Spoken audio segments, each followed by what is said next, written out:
तो वैसे तो मूवीज़ देखना इस बीच में काफ़ी कम हो रखा है, लेकिन कुछ दिनों पहले भटक रहा था नेटफ्लिक्स पे ऐसे ही, आई डोंट नो व्हाई। सोचा कुछ इंटरेस्टिंग शायद देखने को मिल जाए, और महाराजा फिल्म देखने को मिली। आई मीन उसका वट पोस्टर दिखा, और मुझे याद पड़ा कि कुछ पिछले दिनों में काफ़ी जगहों पे सुनने को मिला है कि महाराजा बहुत अच्छी फिल्म आई है, वो है काफ़ी जगहों पे उसकी तारीफ सुनने को मिली है। और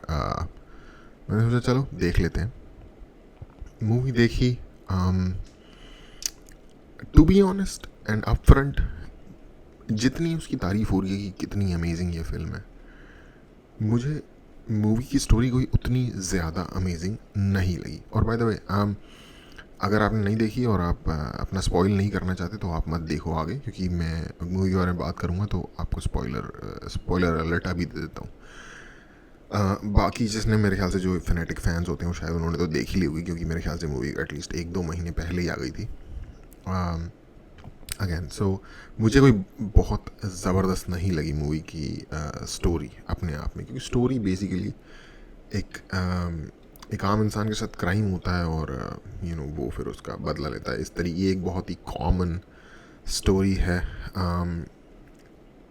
कुछ जो जो मेन चीज़ है इस फिल्म में, जो शायद लोगों को अट्रैक्ट कर रही है या लोगों को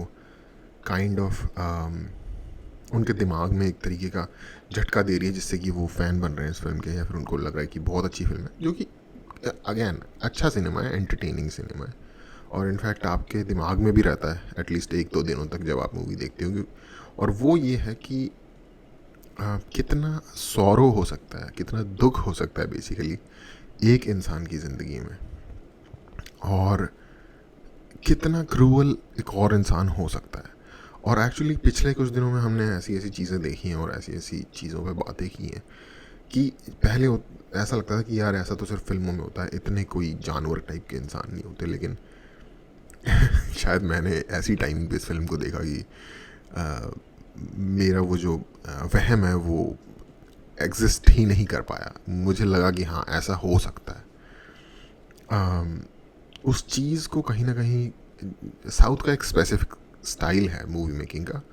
उसी चीज़ ने तोड़ा और किसी चीज़ ने नहीं तोड़ा। वो जो स्टाइल है ना स्पेसिफिक उनका कि तू बोल रहा है मेरे को, मारूंगा तुझे, अभी बाहर जाता या नहीं, इस टाइप का जो उनका जो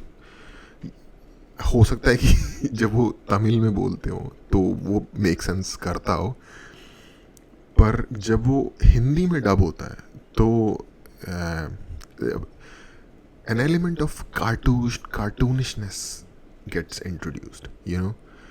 It's सीरियस होने की बजाय वो थोड़ा सा कार्टूनिश हो जाता है, एटलीस्ट मेरे लिए। और मुझे लगता है शायद और लोग भी इससे अग्री करेंगे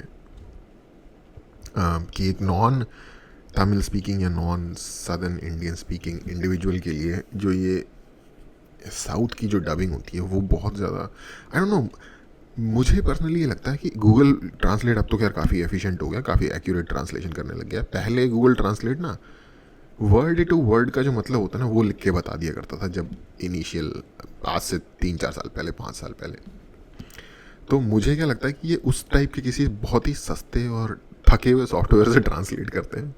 और कॉन्टेक्स्ट ऐड करके बोलने की जगह या कॉन्टेक्स्ट ऐड करके रीराइट करने की जगह जस्ट जो ट्रांसलेट हुआ है उस थके हुए सॉफ्टवेयर से उसको एग्जैक्टली पढ़ देते हैं। जैसे कि हिंदी में हम कहते हैं मैं जाऊंगा या मैं वहाँ जाऊंगा, एंड इंग्लिश में होगा आई विल गो देयर। ठीक है, तो वो आई विल गो देयर हो जाएगा मैं जाऊंगा वहाँ, राइट। तो अगर हम इंग्लिश से हिंदी में ट्रांसलेट करके वैसे ही पढ़ दें मैं जाऊंगा वहाँ, तो अजीब लगेगा ना सुनने में कि भाई जो हिंदी का जो एक सब्जेक्ट वर्ब और ऑब्जेक्ट का जो एक अरेंजमेंट का एक जो ऑर्डर है वो वायलेट हो रहा है, हमें दिखेगा। इंग्लिश में अगर बोलेंगे कि आई देयर विल गो तो कुछ सेंस नहीं बनेगी, राइट। हर लैंग्वेज का अपना एक अरेंजमेंट होता है, सब्जेक्ट वर्ब ऑब्जेक्ट वटेवर जो भी उसका। मैं बहुत अच्छा ग्रामेटेरियन नहीं हूँ, लेकिन एक बेसिक अंडरस्टैंडिंग लैंग्वेज की होती है, क्योंकि जिन लैंग्वेजेस को हम बोलते हैं। तो इसी तरीके से डेफिनेटली जो साउथ की लैंग्वेज है, तमिल फॉर एग्जांपल, उसका जो अरेंजमेंट होगा वो डिफरेंट होगा हिंदी से, और इसलिए मेरे ख्याल से ये डबिंग की प्रॉब्लम्स आती हैं। तो जब जब वो इस तरीके के पुलिस स्टेशन में जा रहा है, जैसे कि ठीक है, अम, अपनी कंप्लेंट लिखवाने के लिए, महाराजा जो है व्यक्ति, तो उसके साथ जो बिहेवियर हो रहा है वो काफ़ी क्रूअल हो रहा है, काफ़ी इनह्यूमेन तरीके का हो रहा है, राइट। और आपको थोड़ी सी दया भी आ रही है एज इंसान उस पर कि यार, मतलब क्योंकि आपको पता है कि शायद उसके साथ लाइफ में पहले क्या हुआ है, तो तो आप तो आपको एक सिंपैथी आएगी आपकी, राइट, उसके लिए, उसके साथ, आई मीन। और मैं हंस इस तरीके से नहीं रहा हूँ कि हा मज़ा आ गया, बड़ा कॉमेडी है। हंस मैं इसलिए रहा हूँ, आयरॉनिक है, क्योंकि जिस सिचुएशन में सिंपैथी आनी चाहिए उस सिचुएशन में आपको काइंड ऑफ मतलब हंसी आ रही है, और वो इस पे नहीं आ रही कि सिचुएशन में उन्होंने एलिमेंट ऐड किया है, वो इसमें आ रही है क्योंकि जो टेक्निकलिटी की प्रॉब्लम है, जो डबिंग की प्रॉब्लम है उसकी वजह से, राइट। तो थोड़ी सी मुझे ना उस चीज़ ने कभी कभार मुझे पुल आउट कर लेता था, जो मूवी का मोशन था, जहाँ मूवी का डायरेक्टर मुझे ले जाना चाह रहा होगा या किसी व्यूअर को ले जाना चाह रहा होगा वहाँ से, राइट। तो हो सकता है अगर मुझे तमिल मूवी आती हो, आई मीन तमिल लैंग्वेज आती होती, तो मैं ज़्यादा अच्छे से अपने आप को इमर्स कर पाता मूवी की स्टोरी में। अच्छा, तो एक जो मूवी की यूएसपी है, जिसकी वजह से ये मूवी बहुत सारे लोगों को बहुत पसंद आ रही है, या फिर काफ़ी लाइक इनक्रेडिबल लग रही है एक तरीके से देखा जाए तो, और मुझे भी बहुत पसंद आई मूवी, जैसा कि मैंने कहा, आपको सोचने में मजबूर करती है। वो इस मूवी की है टाइम लाइन्स के साथ जो एक तरीके का अरेंजमेंट बनाया गया या खेल किया गया है, बेसिकली खेला गया है टाइम लाइन्स के साथ। वो कुछ इस तरीके से है कि जो इंसिडेंट्स मूवी में होते हैं उनको एक अन लीनियर, एक होता है ना लीनियर प्रोग्रेशन चीज़ का, कि बच्चा पैदा हुआ, बड़ा हुआ, चाइल्ड बना, लाइक बेबी, टॉडलर, चाइल्ड, उसके बाद टीनेजर, ये एक लीनियर प्रोग्रेशन है लाइफ का, राइट। तो इसमें जो इंसिडेंट्स बहुत पहले हुए थे उनको बीच बीच में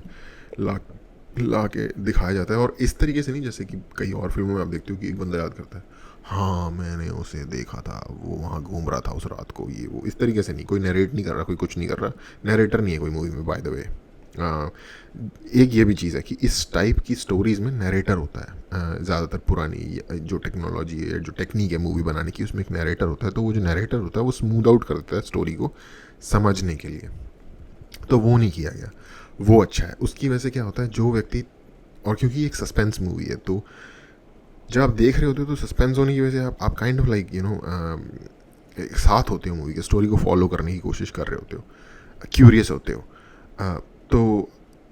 आप उन चंक्स को जो जोड़ोगे ना, जो आगे पीछे के चंक्स हैं, उनको जोड़ना बेसिकली आपके लिए एज ए व्यूअर एक तरीके का होमवर्क है, राइट। एज ए व्यूअर आपको होमवर्क मिलता है एक पजल को सॉल्व करने का, जो कि टाइम है कि ये इसके बाद हुआ था तो ये इसका मतलब ऐसे हुआ था। अब जैसे कि मूवी की स्टोरी बेसिकली ये है कि एक व्यक्ति है जिसका नाम महाराजा है, जो कि एक बार्बर है, ठीक है। एक दिन उसके घर में से क्या कहते हैं डस्टबिन चोरी हो जाता है, जो कि आगे से डस्टबिन दिखाया हुआ, और बेसिकली उसकी घर में अब ये सीरियस भाई स्पॉयलर्स हैं, ओके। तो डस्टबिन चोरी हो जाता है, बट एक्चुअली डस्टबिन चोरी नहीं हुआ होता, एक्चुअली उसकी बेटी का रेप हो गया होता है। वो एक फेक स्टोरी क्रिएट कर रहा होता है पुलिस के आगे कि मेरा डस्टबिन चोरी हो गया है, ताकि वो किसी को ढूंढ सके, उन लोगों को जो कि इन्वॉल्व थे उसकी बेटी के जो ग्रेप हुआ उसके इंसिडेंट में, क्योंकि उसमें से एक इंसान, उसको क्लू मिलता है कि एक इंसान पुलिस स्टेशन में है, ठीक है। तो क्योंकि उसको कुछ नहीं पता था किसने किया क्या किया है, उसको एक पर्ची पड़ी हुई मिलती है जो कि हाईवे की होती है, उसके पास खुद की कार नहीं होती, तो उसको लगता है कि हाईवे से कौन कार ले गया है, ऐसे ऐसे वो लाइक परसू करता है उस स्टोरी को, एक पूरा का पूरा छलावा बनाता है। जैसे कि दृश्यम मूवी थी, दृश्यम मूवी में सामने कुछ और होता है बट बेसिकली उसके पीछे कुछ और होता है। बेसिकली आई थिंक ये भी एक साउथ की मूवी का स्टोरी टेलिंग का स्टाइल है, क्योंकि दृश्यम भी जो है वो एक साउथ इंडियन मूवी की ही रीमेक है। तो या हम उस तरीके की मूवी देखते थे जैसे पुराने ज़माने में इस तरीके की जो क्राइम थ्रिलर होते हैं वो इस तरीके के होते थे कि इसमें पैटर्न ये फॉलो होता है जो बेसिकली मैजिक शोज़ में फॉलो होता है कि आपको दिखाया कुछ और जा रहा होता है, फ्रंट में आपका ध्यान किसी चीज़ से आकर्षित किया जा रहा होता है, और जो चीज़ आपको चमत्कार कर देगी, नहीं चमत्कार नहीं, चकमा दे देगी, वो हो रही होगी उस बड़े शो के पीछे, या like under the table what ever जो भी है। तो ये टेक्निक है एक तरीके की स्टोरी टेलिंग की। और उसके साथ इन्होंने ऐड कर दिया टाइम लाइन्स का फेरबदल। तो अच्छी है। जो लोग इंटेलिजेंट स्टोरी टेलिंग प्रेफर करते हैं, जो लोग मूवी के बारे में, स्टोरी के बारे में सोचना प्रेफर करते हैं, उसको लाइक कई बार हम मूवीज़ देखते हैं और हमारे को देखते के साथ समझ में नहीं आती, बट हम पुट टुगेदर करते हैं पूरी स्टोरी लाइन को आफ्टर, मतलब हमने जब मूवी देख भी ली उस दिन या उसके अगले दिन, और हम सोच रहे होते हैं अच्छा वो कैसे हुआ था, फिर वो कैसे हुआ था। इस तरीके से जो लोग इस तरीके का एक्सपीरियंस पसंद करते हैं उनको ये मूवी बहुत पसंद आएगी। इसके अलावा या एक क्रूएल्टी एस्पेक्ट है जो कि कई लोगों को लग सकता है कि यार ये तो बिलीवेबल नहीं हो रहा, बट मुझे पर्सनली वो कोई जिस बहुत ज़्यादा नॉन बिलीवेबल नहीं लग रहा, क्योंकि जिस तरीके की चीज़ें हो रही हैं जैसा कि मैंने पहले बताया था। उसके बाद एक वही लैंग्वेज वाला, और हाँ इसके अलावा ओवरऑल मूवी ठीक है। जिस तरीके का मूवी एक्सपीरियंस हमें इंडिया से मिलता है, साउथ को हमें क्रेडिट देना चाहिए कि वो लोग